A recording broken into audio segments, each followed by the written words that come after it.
नमस्कार, मैं हूं आपके साथ सुनील बॉबी और आप इस समय देख रहे हैं अपना खास कार्यक्रम बिहार समाचार। सबसे पहले छठ महापर्व की आप तमाम व्यूअर्स को हार्दिक बधाई और शुभकामनाएं। विधान परिषद का रिजल्ट हुआ जारी, किसी को मिला खुशी तो किसी को मिला गम। परिणाम का इंतजार लोगों का था और परिणाम आपके सामने है। जैसा कि आप जानते हैं, दूसरी बड़ी खबर मैं बता दूं कि विधान परिषद के चुनाव और उसका रिजल्ट का इंतजार पंचायत प्रतिनिधियों को भी था। जैसा कि पंचायत प्रतिनिधि उन्हें वोट दिया, अब जिनको वोट दिए वो जीते या हारे। जहां इसका इंतजार था, वहीं इस बात का भी इंतजार था कि आखिरकार विधान परिषद चुनाव के बाद मेरा अपना अधिकार मिल पाएगा कि नहीं, अपना अधिकार मिलेगा या फिर और लटकता है। पंचायत प्रतिनिधियों का ट्रेनिंग होता है या नहीं होता है। जैसा कि समाप्त हो गया और आदर्श आचार संहिता भी अब समाप्त होगा और इसी के साथ ही अब पंचायत प्रतिनिधियों को खास ट्रेनिंग भी दिए जाएंगे। सरपंच पंच साहब को अधिकार मिलेगा और वार्ड सदस्यों का भी उन्हें कर्तव्य और अधिकार को बताया जाएगा। बस अगले सप्ताह उम्मीद जताई जा रही है कि पंचायत प्रतिनिधियों को खास ट्रेनिंग पंचायती राज विभाग के द्वारा विभिन्न प्रखंडों में दिया जाएगा। यह प्रशिक्षण जानकारी के अनुसार 3 दिवसीय होने जा रहा है। दूसरी ओर भारत के प्रधानमंत्री पीएम मोदी का एक बड़ा बयान आया है। निडर होकर दुनिया के सामने खड़ा है भारत। आपको बता दें, भाजपा के 42वें स्थापना दिवस के मौके पर प्रधानमंत्री नरेंद्र मोदी ने कहा है कि आज दुनिया के सामने ऐसा भारत है जो बिना किसी के डर या दबाव के अपने हितों के लिए अडिग रहता है। जब पूरी दुनिया 2 विरोधी ध्रुवों पर बटी हो, तब भारत को ऐसे देश के रूप में देखा जा रहा है जो दृढ़ता के साथ मानवता की बात कर सकता है।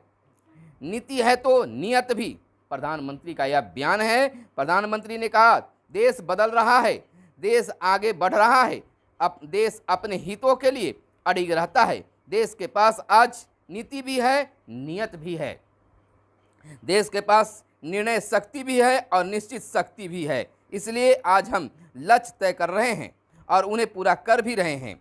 कश्मीर से कन्याकुमारी, कच्छ से कोहिमा तक भाजपा एक भारत श्रेष्ठ भारत के संकल्प को निरंतर सशक्त कर रही है। वहीं जनसंवाद यात्रा के दौरान बिहार के मुख्यमंत्री नीतीश कुमार ने भी एक बड़ा बयान दे डाला। उन्होंने कहा, आप लोगों के सुझाव मुझे काम करने की ऊर्जा देते हैं। मुख्यमंत्री नीतीश कुमार ने बीते दिन जनसंवाद यात्रा के क्रम में हिलसा, कराए, परपुर सुराय और परवलपुर व एंकर सराय प्रखंडों का दौरा किया। मुख्यमंत्री ने लोगों से मिले और कहा कि आपकी बदौलत ही हमें पूरे सूबे की सेवा करने का मौका मिला है, इसे मैं जीवन भर नहीं भूल सकता। सीएम ने कहा कि सबसे खास बात यह है कि यात्रा के दौरान आप लोग जो सुझाव देते हैं वह हमें काम करने की ऊर्जा देता है। हमने ऐसे प्लेटफॉर्म भी बनाए हैं जिनके माध्यम से आप हमें सुझाव दे सकते हैं। मिलने के क्रम में बुजुर्ग अपना अनुभव तो युवा अपनी दूरगामी सोच से हमें अवगत करा रहे हैं। आपके सुझाव हमें सूबे के विकास की ओर गति देने में सहायक सिद्ध होंगे। इधर मध्य निषेध सिपाही को लिखित परीक्षा का रिजल्ट जारी कर दिया गया है। मध्य निषेध उत्पाद एवं निबंधन विभाग के अधीन मध्य निषेध सिपाही के 365 पदों के लिए हुई लिखित परीक्षा का परिणाम बीते दिन जारी कर दिया गया। लिखित परीक्षा के आधार पर शारीरिक दक्षता परीक्षा के लिए 1825 अभ्यर्थियों का चयन किया गया है। और इधर अनंत सिंह के बैग से मिला मोबाइल, वार्डन निलंबित, जेलों में छापे पड़े हैं। बेउर जेल में बीते दिन हुई ताबड़तोड़ छापे में पुलिस ने मोकामा के राजद विधायक अनंत सिंह के बैग से एक मोबाइल और सिम कार्ड बरामद किया। विधायक के स्पेशल वार्ड में मारे गए छापे के दौरान एक कागज पर लिखे कुछ मोबाइल नंबर भी मिले हैं। आखिर जेलों में यह कहां से सामान उपलब्ध हो रहे हैं, यह काफ़ी सोचनीय मुद्दा है। और इधर यूक्रेन संघर्ष का हल हिंसा नहीं संवाद, जयशंकर का कहना है। विदेश मंत्री ने लोकसभा में कहा, भारत संघर्ष के पूरी तरह से खिलाफ है। भारत संघर्ष से पूरी तरह से खिलाफ में है। भारत प्रेरणा बना हुआ है। आपको बता दें, रूस यूक्रेन में जारी संघर्ष पर विदेश मंत्री एस जयशंकर ने बीते दिन लोकसभा में बयान दिया है। उन्होंने कहा, भारत संघर्ष के खिलाफ है। हमारा मानना है कि खून बहाकर और मासूमों की जान की कीमत पर कोई हल नहीं निकाला जा सकता है। यह बिल्कुल बेहतर बयान इनका है कि लड़ाई का हल लड़ाई से नहीं होना चाहिए। इधर विधान परिषद के 24 सीटों के नतीजे आपके समक्ष हैं। किसी को मिला है खुशी तो किसी को मिला है गम। मुंबई में ओमिक्रॉन के नए स्वरूप XI का दशक 10 गुना अधिक संक्रामक होने की भी आशंका जताई जा रही है। मुंबई में 50 वर्षीय महिला में पाया गया है यह संक्रमण।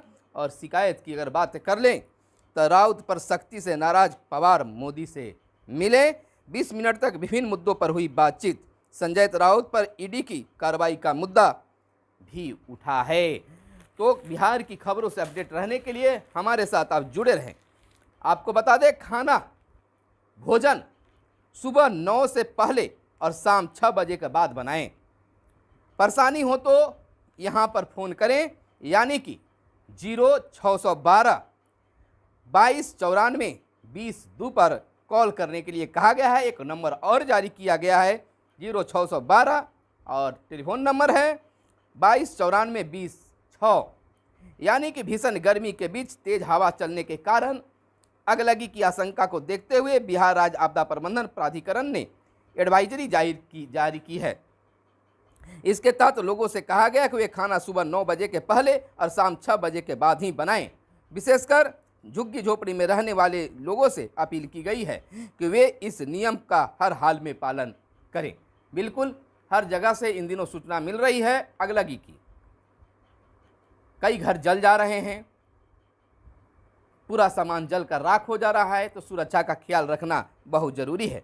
और बिहार के मुख्यमंत्री नीतीश कुमार ने आज छठ महापर्व की लोगों को दी है शुभकामनाएं। पूरे बिहार में मना भाजपा का स्थापना दिवस। 42 वर्ष की हो गई भाजपा बिहार में नंबर 1 बनी। पटना से निकाली गई प्रभात फेरी, जुटे भाजपा नेता। और बिहार में शून्य से शुरू भाजपा की संघर्ष यात्रा का चढ़ता गया है ग्राफ। जहां भाजपा कभी शून्य पर थी, आज सचमुच में बिहार का नंबर 1 पार्टी बन गई है। बीते दिन राजनीतिक खेल के दौरान भाजपा एक बड़ी पार्टी के रूप में उभरकर सामने आई है। सम्राट अशोक जयंती की तैयारी जोरों पर जारी है।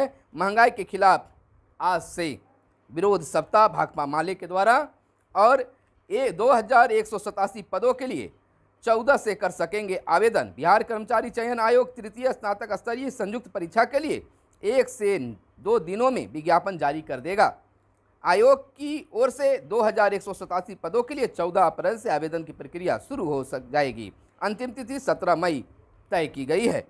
बच्चों के लिए स्वास्थ्य जांच शिविर आज से शुरू हुई है। और इंद्रभूषण बने संविदा प्राधिकरण के सदस्य और केंद्रीय मंत्री पारस ने दी छठ पर्व की महाबधाई। और इधर बात कर ले, देर तक ठंड रहने से कम आए मंजर, अब ज़्यादा गर्मी से सूख रहे टिकोले। मौसम की दगाबाजी से बिहार के किसान परेशान हैं। इस बार 40% ही घट सकता है आम का उत्पादन। और मौसम के 3 रंग बिहार में, कहीं लू, कहीं धुंध तो कहीं छाए बादल। बिहार में इन दिनों मौसम के 3 रंग दिख रहे हैं। दक्षिण बिहार के अधिकतर जिले प्रचंड गर्मी और लू के चपेट में है। तो उत्तर पूर्वी इलाके में बादल और बूंदाबांदी की स्थिति बनी है। इधर गोपालगंज और आसपास के इलाके में सुबह में धुंध की स्थिति भी दिख रही है। उत्तर पूर्व बिहार में बूंदाबांदी और आंशिक बादल की स्थिति रही। और गोपालगंज के इलाके में सुबह में धुंध, यानी कि मौसम का मिजाज बदला हुआ है। दक्षिण बिहार में 4 दिनों तक हीट वेव की चेतावनी भी जारी की गई है। दक्षिण बिहार में गर्म और शुष्क हवाओं के प्रवाह से लू की स्थिति बन गई है। विशेषकर दक्षिण मध्य भाग में अगले 4 दिनों के लिए मौसम विभाग की ओर से हीट वेव की चेतावनी जारी की गई है। लू से बचने का सलाह दिया गया है और चेतावनी भी जारी किया गया है। तो दोस्तों, पंचायत प्रतिनिधियों के लिए एक बड़ी खबर यह है कि निश्चित तौर पर इस अप्रैल महीने के अगले सप्ताह में पंचायत प्रतिनिधियों का ट्रेनिंग संभव हो सकेगा, सरपंच साहब को अधिकार मिल सकेगा। तो यह थी आज की हर छोटी बड़ी खबरें जो आपको जानना जरूरी था, आपके लिए काम की खबरें हो सकता है। तो फिर मिलते हैं बिहार समाचार में अगले वीडियो में, तब तक के लिए दीजिए इजाज़त। धन्यवाद। जय हिंद, जय भारत, वंदे मातरम।